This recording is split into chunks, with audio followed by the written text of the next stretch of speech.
প্রশ্নোত্তর পর্ব আমাদের হবে। যারা যারা প্রশ্ন করবে তারা সব তৈরি হয়ে থাকবে। তাহলে কি প্রশ্নোত্তর আরম্ভ করা যায়? কে কে প্রশ্নোত্তরের জন্য তৈরি আছে হাত উপরে করো দেখি। কাদের কাদের প্রশ্ন আছে? যাদের আছে তারা হাত উপরে করো।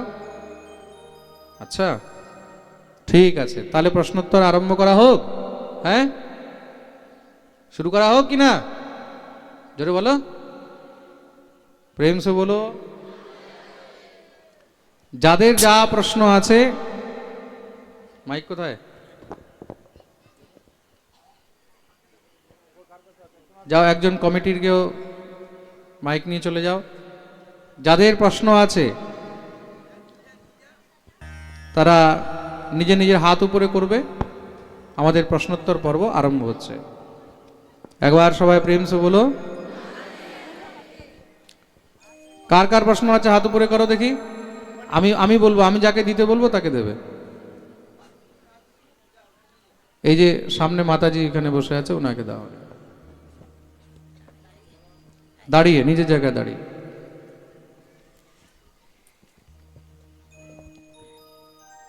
বলুন। সমস্ত সাধুগুরু বৈষ্ণব এবং মা বাবা এবং মহারাজ সবাইকে আমি যথাযোগ্য স্থানে প্রণাম জানিয়ে আমার সামান্য একটা প্রশ্ন আমি করছি। রাধে রাধে, প্রণাম। কি নাম আপনার? সুচিত্রা সাহু। কোথায় থাকেন? নন্দকুমার, সিধরপুর। নন্দকুমার, সিধরপুর। একবার ওনার জন্য তালি। উনি সাহস করে প্রশ্ন করতে উঠেছেন। বলুন। পিতামাতার শ্রাদ্ধে কি মাছ দিয়ে করা যায়? আর আর শিষ্য কি গুরুদেবের কন্যা বিবাহ করতে পারে? দুটি প্রশ্ন তো? হ্যাঁ। ঠিক আছে, খুব মন দিয়ে শুনবেন সবাই। আপনারা ওনার প্রশ্নটা বুঝতে পেরেছেন? প্রথম প্রশ্ন করলেন যে শ্রাদ্ধ, দাঁড়িয়ে থাকুন আপনি জায়গায়। প্রথম প্রশ্ন করলেন যে মৎস্য মানে মাছ দিয়ে কি শ্রাদ্ধ করা যায়? মৎস্য মাংস দিয়ে, তাই তো? আর দ্বিতীয় প্রশ্ন, শিষ্য কি গুরু কন্যা বিবাহ করতে পারেন? খুব মন দিয়ে শুনবেন। শাস্ত্রের মধ্যে এই বিষয়ে কি লেখা রয়েছে? শাস্ত্রের মধ্যে স্পষ্টরূপে লেখা রয়েছে, পিতৃকার্যের মধ্যে, শ্রাদ্ধ ইত্যাদির মধ্যে কোনো সময় মাছ মাংস বা আমিষ ইত্যাদি দিয়ে শ্রাদ্ধ করিতে নেই। যেই শ্রাদ্ধের মধ্যে মাছ মাংস আমিষ ইত্যাদি দিয়ে শ্রাদ্ধ করা হয় তাতে পিতৃগণ খুব কষ্ট পায়। খুব মন দিয়ে শুনবেন, তাতে পিতৃগণ কষ্ট পায়। যারা এখানে পিতৃগণের নিমিত্তে শ্রাদ্ধের মধ্যে মৎস্য মাংস ইত্যাদি রন্ধন করেন বা মানুষকে এগুলো খাওয়ায়, তার বদলে পিতৃগণ সেখানে রক্তপুজ ইত্যাদি খেতে পায়। তার জন্য পিতৃগণ তাতে রুষ্ট হয়ে তখন অভিশাপ দেন, আর সেই গৃহের মধ্যে তাদেরকে পিতৃদোষ আরম্ভ হয়। তার জন্য কখনো ভুলেও পিতৃ শ্রাদ্ধের মধ্যে মাছ মাংস ইত্যাদি কখনো প্রয়োগ করা উচিত নয়। খুব মন দিয়ে শুনবে কিন্তু। এটা হলো প্রথম প্রশ্নের উত্তর। আর দ্বিতীয় প্রশ্ন করেছেন যে কোনো শিষ্য গুরু কন্যাকে বিবাহ করতে পারে কিনা। গুরু কন্যা গুরু বোন হয়। গুরুদেব হলেন পিতৃতুল্য, গুরুদেব হলেন পিতৃতুল্য, পিতার সমান। সবাই বুঝতে পারছেন তো? তা গুরু কন্যা বোনের সমান হয়, ভগিনী তুল্য হয়। তা যেহেতু গুরু কন্যা ভগিনী তুল্য, সেই কারণে কোনো সময় ভুলেও গুরু কন্যাকে শিষ্য বিবাহ করতে পারে না, তাতে দোষ হয়, অপরাধ হয়। বুঝতে পেরেছেন সবাই? প্রেম সে বলো। বলিয়ে ভক্তবৎসল ভগবান কি। হ্যাঁ, এবার আর কে আছে সে নিজের জায়গায় দাঁড়াবেন। আর কে আছে হাত উপরে করো দেখি। ওইদিকে ওই যে বাবা দাঁড়িয়েছে টুপি পরে, একবার ওনাকে দাও।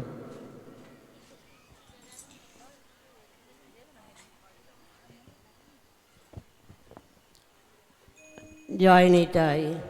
জয় নিতাই। ওম নমো ভগবতে বাসুদেবায় নমঃ। আমার একটি মাত্র প্রশ্নটা হচ্ছে, যে 7 দিন যে যজ্ঞটা হয়েছিল, তখন যখন রাজা পরীক্ষিত এসে সভাতে বসলেন, তখন ওখানে বলা হচ্ছে পয়বেশন। আবার যখন সুখদেব এসে বসলেন, তখন ওখানে বলছে উপবেশন। তাই এই তফাৎটা কেন হলো? পরীক্ষিত যখন বসেছেন তখন বলা হয়েছে পয়োবেশন, আর যখন সুখদেব এসে বসেছেন তখন বলছেন উপবেশন। উপবেশন। উপবিষ্টতি শব্দের উপবেশন মানে হলো বসা, হ্যাঁ, আর যেটা আপনি পয়োবেশন বলছেন ওটা উপয়োবেশন লেখা রয়েছে, ওটা উপয়োবেশন লেখা রয়েছে, খুব মন দিয়ে শুনবেন কিন্তু। উপবিশ্ব, তা যেখানে শ্রী সুখদেব প্রভু এসেছেন, সুখদেব প্রভুকে দেখে তখন পরীক্ষিত উঠেছেন। খুব মন দিয়ে শুনবে, পরীক্ষিত নিজের জায়গা থেকে দাঁড়িয়ে উঠেছেন। বুঝতে পারছেন তো জিনিসটা? আরেকবার বলুন। সুখদেব প্রভু যখন এসেছেন, সুখদেব প্রভুকে দেখে রাজা পরীক্ষিত সঙ্গে সঙ্গে উঠে দাঁড়িয়েছেন। তা যেটাকে উঠে দাঁড়ানো বলা হয় সেটাকে উপবিশ্ব বলা হয়। কি বলা হয়?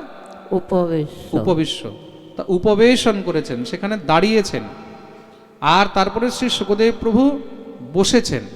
সুখদেব প্রভুকে নিয়ে আসন দিয়ে বসানো হয়েছে, দুটার মধ্যে এটাই অর্থ। একটাতে পরীক্ষিত দাঁড়িয়েছেন আর একটাতে সুখদেব প্রভু বসেছেন। না, এখানে ভাগবতে বলা আছে পৃথিবীর একচ্ছত্র সম্রাট পরীক্ষিত যখন পয়বেশন গ্রহণ করলেন, এটা পরীক্ষিতের বেলা। আবার সুখদেবের বেলা বলা হচ্ছে সকলের দ্বারা সম্বর্ধিত হয়ে সুখদেব রাজ প্রদত্ত শ্রেষ্ঠ আসনে উপবেশন করলেন। ঠিকই আছে, আমি ওটাই তো উত্তর দিলাম। সুখদেব আসনে বসলেন, তো পরীক্ষিত আগে উঠে দাঁড়িয়ে ওনাকে স্বাগত করেছেন। বুঝতে পারলেন? স্বাগত করে ওনাকে আগে পূজন অর্চন করে বসিয়েছেন, আচ্ছা, তারপরে গিয়ে পরীক্ষিত আসন গ্রহণ করেছেন। এইটা হলো এটার অর্থ। বুঝতে পারলেন? তা দুটোই তো বসা, তাহলে আপনি বুঝতেই পারছেন না। একটু বলুন। আমি বাকি সবাই বুঝেছেন তো? আচ্ছা আচ্ছা, আমি আপনার বাড়ি গেলাম, আপনি বসে আছেন, হ্যাঁ তা আমি যাওয়ার পরে আপনি কি করবেন? উঠে আমাকে স্বাগত করবেন না করবেন না? হ্যাঁ, সেটাই করেছে পরীক্ষিত। আগে উঠে স্বাগত জানিয়েছে, আচ্ছা জানিয়ে সুখদেব প্রভুকে আসনে বসিয়েছেন, আচ্ছা, তারপরে গিয়ে নিজে উনার চরণে বসেছেন। বুঝতে পারলেন? এটার অর্থ হলো এটা। প্রেম সে বলো। হ্যাঁ, আর কে আছে? হাত তুলো, হাত তুলো, মাইকটা নাও।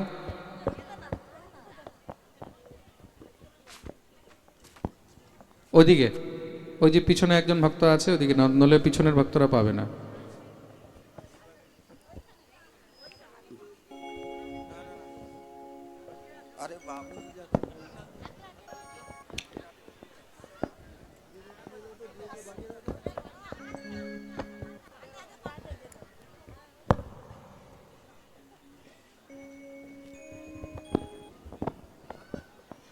নমস্কার।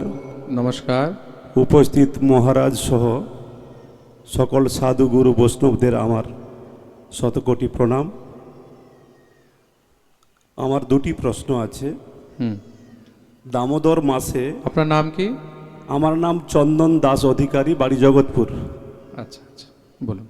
দামোদর মাসে তুলসী কাঠিতে তুলা এবং ঘি দিয়ে প্রভুর সামনে দীপ জ্বালাতে হয় কেন শাস্ত্রের বিধানে? আমরা জানি যে ভগবান শ্রীকৃষ্ণের অতি প্রিয় তুলসী, সেই তুলসীকে আগুনে ফেলতে নেই। প্রথম প্রশ্ন। দ্বিতীয় প্রশ্ন, অনেকে হাটে বাজারে চলতে ফিরতে নামমালা জপ করে, সেই কারণে অনেকে কটূক্তি করে। কোনটা ঠিক? হাটে বাজারে জপ করা ঠিক না ভুল, না নির্দিষ্ট জায়গায় জপ করা উচিত? খুব মন দিয়ে শুনবেন। উনি দুটা প্রশ্ন করেছে, আপনারা সব ভালো করে বুঝতে পেরেছেন তো? প্রথম প্রশ্ন করলেন তুলসী কাঠ, তার মধ্যে তুলো দিয়ে যে ভগবানকে ঘি দিয়ে প্রদীপ জ্বালিয়ে দেওয়া হয়, সেটা কি উচিত না অনুচিত? ভগবানের প্রিয় তুলসী, তাকে কি জ্বালাতে হয় না জ্বালাতে হয় না? তুলসী ভগবানের অত্যন্ত প্রিয়, তার জন্যই ভগবানকে তুলসী কাষ্ঠের মধ্যে পদ্মপুরাণে বর্ণন রয়েছে কার্তিক মাহাত্ম্যের মধ্যে। ভগবানকে যে জীব কার্তিক মাসে তুলসী কাষ্ঠের মধ্যে প্রদীপ বানিয়ে ঘৃত ইত্যাদি তার মধ্যে লেপন করে সেটা দিয়ে গোবিন্দের আরতি করে, সেটা ভগবানের অত্যন্ত প্রিয় হয়। তুলসী কাষ্ঠ ভগবানের শুধু পাতাই প্রিয় নয়, তুলসীর প্রত্যেকটি জিনিস ভগবানের প্রিয়। তুলসী কাষ্ঠ মৃতদেহের উপরেও দেওয়ার বিধান রয়েছে। আপনাকে কে বললো জ্বালাতে নেই, সেটা একটা আলাদা বিষয়। জ্বালাতে নেই বলতে কোন জায়গায় জ্বালাতে নেই? আপনি রান্না করছেন, রন্ধনের উনুনে জ্বালাতে নেই, কোনো নোংরা জ্বালাচ্ছেন সেখানে জ্বালাতে নেই। কিন্তু কার মৃত্যু হয়েছে, শ্মশানের মধ্যে তার দেহ যখন রাখা হয়েছে, তখন সেখানে তার বুকের উপরে বা মাথার উপরে তুলসী দেওয়ার বিধান রয়েছে। তুলসী কাষ্ঠ দিয়ে সেই মৃতদেহকে যখন দাহ করা হয়, তাতে যমদূতরা তাকে স্পর্শ করে না। আর সেই তুলসী কাষ্ঠ দিয়ে যখন গোবিন্দকে আরতি করা হয়, তখন ভগবান তাতে অত্যধিক প্রসন্ন হন। বুঝতে পেরেছ? আর দ্বিতীয় প্রশ্নটা ছিল কি ছিল জানো? নামমালা জপটা হাটে বাজারে, নামমালা রাস্তাঘাটে- জপটা হাটে বাজারে এসব জায়গায় করাটা ঠিক না ঠিক নয়? দেখুন, যখন আপনি জপের মালা নিয়ে চলছেন, তখন আপনার একমাত্র নির্দিষ্ট ধ্যান জপের মধ্যে থাকা উচিত। কিন্তু জপ করাকালীন যদি এদিকে ওদিকে আপনার মন আছে, তখন আপনার জপ বিঘ্ন হয়। বিঘ্ন হয় তো? হ্যাঁ, জপের মধ্যে নিয়ম হলো মাঝখানে অন্য কোনো কথা বলতে নেই। জপের মাঝখানে অন্য কোনো কথা বললে তখন জপ নিষ্ফল হয়ে যায়। সেই জায়গায় অন্য কিছু কথা বলতে হলে, বাজারে হাটে আপনি আছেন, ওখানে জপ করতে পারেন, কোনো অসুবিধা নাই। কিন্তু নাম জপ, শুধুমাত্র নাম জপ, নাম জপ ছাড়া অন্য কোনো বীজ মন্ত্র বা অন্য কোনো শ্রুতি বাক্য মন্ত্র ইত্যাদি এগুলো জপ করা যাবে না। নাম জপ বলতে শুধু কৃষ্ণ নাম বা হরিনাম, যেই নামগুলো আছে সেই নাম আপনি জপ করতে পারবেন। রাম রাম রাম রাম, কৃষ্ণ কৃষ্ণ কৃষ্ণ কৃষ্ণ, হরে কৃষ্ণ হরে কৃষ্ণ কৃষ্ণ কৃষ্ণ হরে হরে ইত্যাদি এগুলো আপনি চলতে ফিরতে উঠতে বসতে জপ করতে পারবেন। কিন্তু জপ করলেও যদি আপনি কারোর সঙ্গে কথা বলছেন, তখন মালাটাকে বিশ্রাম দিয়ে রেখে তৎপশ্চাৎ কথা বলা উচিত, অন্যথা সেই জপও নিষ্ফল হয়ে যায়। ঠিক আছে? ধন্যবাদ। প্রেম সে বলো। রাধে রাধে। হ্যাঁ, আর কে আছে?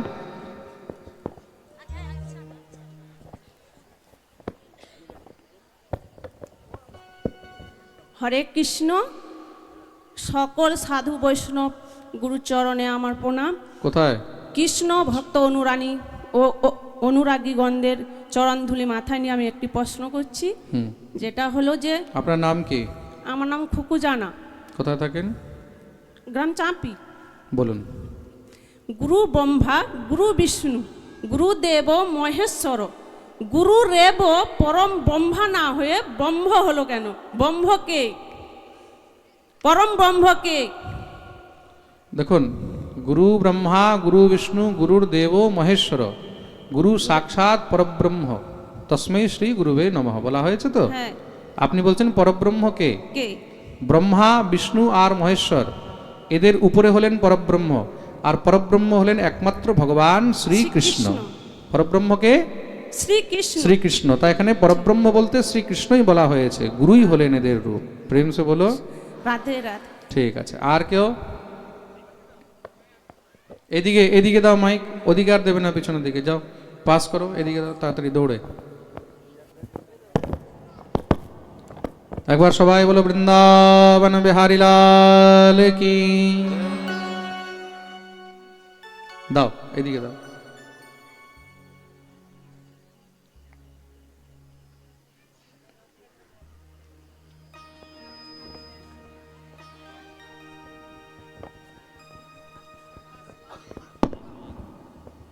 এনার হাতে দাও। জয় গুরু, জয় গুরু, জয় গুরু। জয় নিতাই, জয় গুরু হরি। মহারাজ এবং তার পার্শ্বদবৃন্দ আর প্রণম্য সমস্ত ভক্তবৃন্দের কাছে আমার একটি প্রশ্ন আছে মহারাজের কাছে। সেটা হচ্ছে, আপনার নাম কি? আমি অপূর্বলাল মাইতি, নন্দকুমার মোহাম্মদপুর থেকে এসেছি। ঠিক, বলুন। একটি গানে আমরা শুনি যে রাই জাগো গো, জাগো শ্যামের মনমোহিনী বিনোদিনী রায়। এই গানটির অন্তর্নিহিত অর্থের যদি ব্যাখ্যা কৃপা করে একটু বলেন। এই গানটার বিষয়ে আমি জানি না। আচ্ছা আচ্ছা, এই গানটার বিষয়ে, এগুলো কীর্তনিয়াদের বিষয়ে, আচ্ছা এগুলোর বিষয়ে আমার কোনো ইয়ে নেই। আচ্ছা। অন্য কোনো শাস্ত্র বিষয়ে কিছু যদি জানার হয়, আর কেউ আছে? কলিযুগে হুম। সাক্ষাৎ দর্শন কি সম্ভব না পরোক্ষ দর্শন সম্ভব, এটা যদি একটু ভগবত কৃপা হলে সাক্ষাৎ দর্শন চতুর্যুগেই সম্ভব। আচ্ছা ঠাকুরের যদি কৃপা হয়, শ্রীরামকৃষ্ণ পরমহংসদেব মা কালীর সঙ্গে কথা বলতেন, বলতেন তো? কোন যুগে? কলিযুগেই বলেছিলেন। তার জন্য যদি ঈশ্বরের কৃপা হয় তাহলে সব কিছুই সম্ভব। তার কৃপা না হলে সত্যযুগেও সম্ভব নয়। আচ্ছা, প্রেম সে বলো। রাধে রাধে। হ্যাঁ, আর কেউ? হরে কৃষ্ণ। হরে কৃষ্ণ। মহারাজ জি, আপনার চরণে শতকোটি দণ্ডবত প্রণাম। ঠাকুর মঙ্গল করুক, বলুন। আমার এক প্রশ্ন আছে। আমার নাম মিলন দাস অধিকারী, জগৎপুর বাড়ি। আচ্ছা আচ্ছা। ভাগবতে বর্ণিত সমুদ্র মন্থন লীলার একটা প্রশ্ন আমার মনে জাগে। ভগবান শ্রীকৃষ্ণ আজকে যখন বাবা করেছিলেন অসুরদেরকে আর দেবতাদেরকে দিয়ে যখন সমুদ্র মন্থন করিয়েছিলেন হুম হুম অমৃতের সন্ধানের জন্যে, হুম তা সেই সমুদ্র মন্থন করতে গিয়ে প্রথমে তো বিষ উঠেছিল, হুম তারপরেই সমুদ্র থেকে ঘোড়া, হাতি, হুম এমনকি স্বয়ং লক্ষ্মী দেবী পর্যন্ত ওই ক্ষীরোদ সাগরের জল থেকে উঠল। হুম ওই জলের মধ্যে কেমন করে ঘোড়া বা হাতি বা লক্ষ্মী দেবী স্বয়ং বিরাজমান ছিলেন, এটা যদি একটু বলেন খুব ভালো হয়। মানে জলজ জীব ছাড়া জলে থাকা কি করে সম্ভব, এটা একটু বলেন যদি খুব ভালো হয়, উপকৃত হই। আর দ্বিতীয় আরেকটা জানতে ইচ্ছে করে, মহাদেব তিনি তো ওই বিষটাকে তিনি গ্রহণ করেছিলেন, হুম তা সেই ভোলানাথের ওই বিষটা গলদেশের নিচে আর কেন গেল না? এই দুটো প্রশ্ন একটু যদি বলেন। গলদেশের নিচে কেন যায়নি এটা আমি আগেই পাঠে বলেছি। কেন কি হৃদয়ের মধ্যে প্রাণ গোবিন্দ আছেন, তার জন্য তিনি বিষকে কণ্ঠে অবরুদ্ধ করেছিলেন, বলেছিলাম না? সবাই শুনেছ তো? তার জন্য ওই পাঠ কন্টিনিউ শুনতে হয়। এটা হলো একটা উত্তর। দ্বিতীয়, জলের ভিতরে হাতি, ঘোড়া ইত্যাদি অপ্সরা আগুনেরা কে ছিলেন? এটা সাধারণ নয়, এই হাতি সাধারণ নয়, ওই রাবত হাতি, এগুলো হলো দিব্য। খুব মন দিয়ে শুনবেন, এরা হলেন দিব্য। তো দিব্য জীব আর সাধারণ জীবের মধ্যে অনেক পার্থক্য হয়। দিব্য জীব যে কোনো জায়গায় থাকতে পারে, তারা জলেও থাকতে পারে, তারা বায়ুর মধ্যেও থাকতে পারে, তারা আকাশেও থাকতে পারে, তারা ভূমির ভিতরেও থাকতে পারে, ভূগর্ভের ভিতরেও থাকতে পারে, যারা দিব্য জীব। তা এই যে উচ্চশ্রবা ঘোড়া, এই উচ্চশ্রবা ঘোড়া কোনো সাধারণ নয়, এগুলো হলো দিব্য অশ্ব। এই যে ঐরাবত হাতি কোনো সাধারণ হাতি নয়, যে হাতিগুলো আমরা জঙ্গলে দেখছি, এগুলো হলো দিব্য হাতি। এগুলোকে ভগবান সব সমুদ্রের মধ্যেই সবসময় নিহিত করে রেখেছেন। প্রয়োজনের সময় তখন এগুলো আবার বাইরে বেরিয়ে আসেন। যেরকম অনেক ঋষি মুনিগণ, তারাও দিব্য শক্তি প্রাপ্ত, তারা তখন জলের ভিতরে থেকেও তপস্যা করেছেন। সৌভরী মুনি, সৌভরী ঋষি জলের ভিতরে বসে তপস্যা করতেন। তদ্রূপ এই সব দিব্য বস্তু, তা দিব্য বস্তু সব ভগবান রত্নাকরের ভিতরে, রত্নাকরের গর্ভেই সবসময় স্থিত রাখেন। ঠিক আছে, প্রেম সে বলো। হরে কৃষ্ণ, ভালো লাগে। চলেন, আর তো কারোর কোনো প্রশ্ন নেই? ঠিক আছে, রাখো আজকে প্রশ্নোত্তর।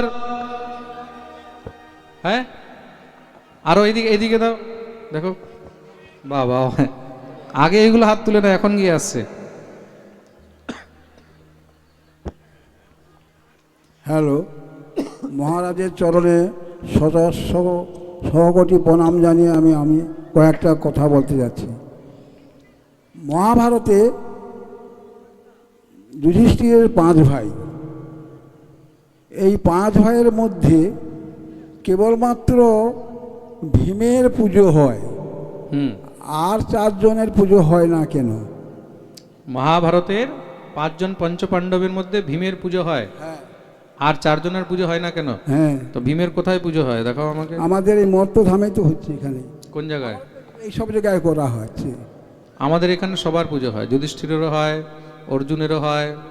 আমাদের এখানে বদ্রীনাথে গিয়ে দেখুন, বদ্রীনাথে নরনারায়ণ ভগবানের পুজো হয়। নরনারায়ণের মধ্যে এক নারায়ণ হলেন কৃষ্ণ, আর নর হলেন অর্জুন, সবারই পুজো হয়। ঠিক আছে, প্রেম সে বলো। হ্যাঁ, আর কেউ? রাধে রাধে প্রভু। হ্যাঁ, রাধে রাধে। আমি রাজকুমার তুঙ্গ কাপাসিড়িয়া থেকে। বলো। আমার প্রণাম নেবেন। ঠাকুর মঙ্গল করুক, বলো। প্রশ্ন করার ক্ষমতা তো আমার নেই, তবু একটা জিজ্ঞাসা করছি। মহারাজ, আমার প্রশ্ন, কয়েকদিন ভগবানের কথা শুনে ভালো লেগেছে এবং ভগবানের কথা শ্রবণের রুচি তৈরি হচ্ছে, কিন্তু আর যখন এরকম ভক্ত সঙ্গ, ভগবানের কথা শ্রবণ, প্রতিকূল পরিবেশ থাকবে না, প্রতিকূল পরিবেশ হবে, হুম কিভাবে আমরা মনকে ভগবত ভজনের অনুকূল করব এবং আমাদের বাস্তব জীবনে কি কি করণীয় এবং অকরণীয় তা কিছু দিক দর্শন করবেন, উপকৃত হবে।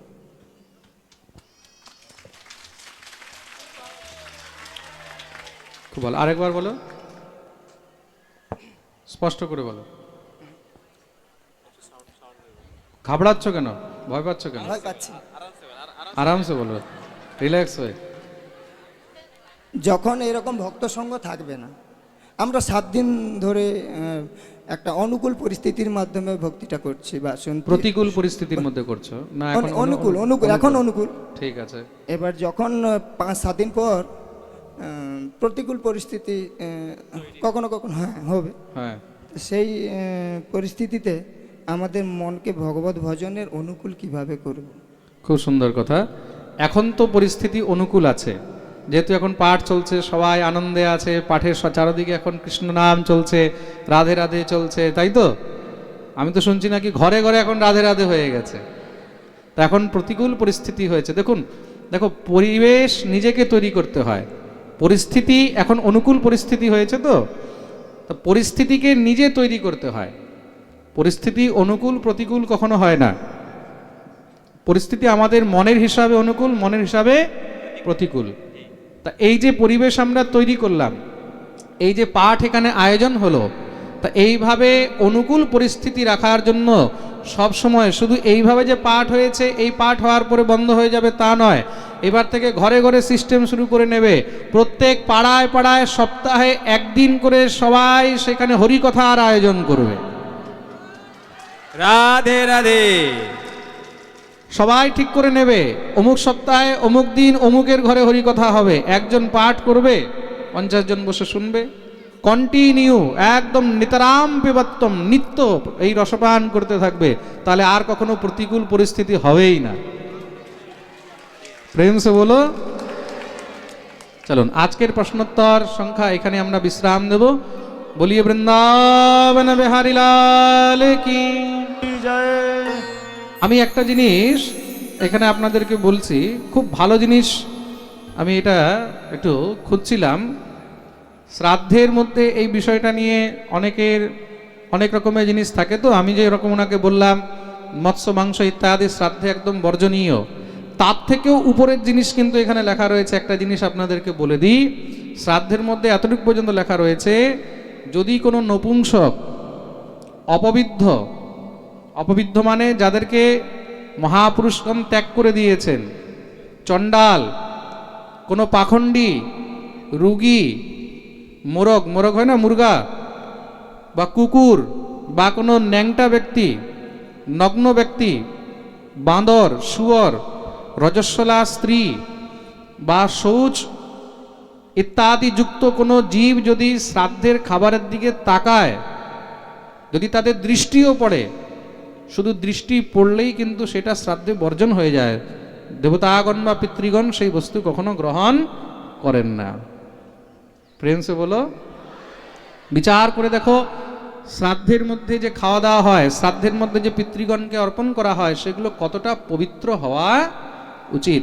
এই প্রকারের কোনো অপবিত্র যদি দৃষ্টিও পড়ে, সেই দৃষ্টি পড়লেও তখন বলছেন যে সেইগুলোকে পিতৃগণ গ্রহণ করেন না। ষণ্ঢাপবিদ্ধ চাণ্ডাল পাপী পাষণ্ড রোগীভি কুকবা কুষ্ঠনগ্নৈশ্চ বানর গ্রাম সুকরৈ উদক্য়া सूतका शौची मृताहारैश्च वीक्षिते শ্রাদ্ধে সুরান পিতরো ভুঞ্জতে পুরুষর্ষভ। আর শুধু এতটুকুই নয়, এতটুকু পর্যন্ত বলা হয়েছে, শ্রাদ্ধের মধ্যে যদি এই প্রকারের কোনো কুদৃষ্টিযুক্ত বা কোনো অপবিত্র জলও যদি পিতৃগণকে অর্পণ করা হয়, আমিষ ইত্যাদি স্পর্শ, তখন সেটা পিতৃগণের জন্য সুরার সমান হয়। কিসের সমান হয়? সুরা তুল্য হয়। তসমাৎ পরিশ্রুতে কুর্যাৎ শ্রাদ্ধম শ্রদ্ধা সমন্বিত। বিষ্ণু পুরাণে বলা হয়েছে তার জন্য শ্রাদ্ধ কার্য অনেক শ্রদ্ধাযুক্ত করা উচিত। কিসের দ্বারা? শ্রদ্ধাযুক্ত। তসমাৎ পরিশ্রুতে কুর্যাৎ শ্রাদ্ধম শ্রদ্ধা সমন্বিত। শ্রাদ্ধ মানে কি? শ্রদ্ধাযুক্ত হয়ে যেই কার্য পিতৃগণের জন্য করা হয় সেটা হলো শ্রাদ্ধ। আনন্দ ফুর্তির জন্য, দুনিয়াকে মহারাজ খাওয়াবার জন্য, দেখাবার জন্য শ্রাদ্ধ নয়। তার জন্য এইসব বস্তু পরিত্যাগ করে দিয়ে অনেক পবিত্রতার সঙ্গে তখন গিয়ে শ্রাদ্ধ কর্ম ইত্যাদি করা উচিত। বলিয়ে ভক্তবৎসল ভগবান কি।